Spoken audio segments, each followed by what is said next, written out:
Nous avons été reçus parce que nous devons de faire une visite de courtoisie au président de la Cour constitutionnelle. Vous savez, depuis qu'il a été installé, nous n'avons pas eu l'opportunité d'aller lui présenter nos félicitations. Et nous devons l'encourager également par rapport à tout ce qu'il a commencé à faire depuis qu'il a été installé.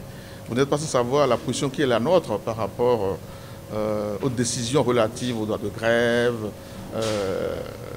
l'apaisement qu'il a suscité en matière de la stabilité de la démocratie depuis qu'il a été installé. Nous devons alors nous dire nos bons voeux et l'accompagner de prières tout en lui disant que nous sommes derrière lui pour l'encourager à faire mieux. Le secteur que j'ai l'honneur de défendre, c'est un secteur assez important pour l'économie du pays. C'est un secteur pourvoyeur de devises, c'est un secteur pourvoyeur d'emplois. Et c'est pourquoi nous travaillons à ce que les choses changent.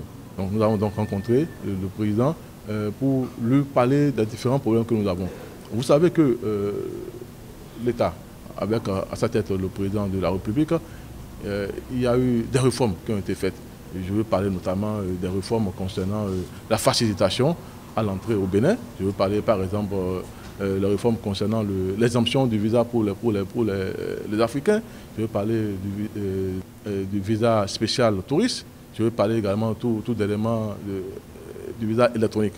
Ce sont des choses assez importantes pour lesquelles nous souhaitons la pérennisation.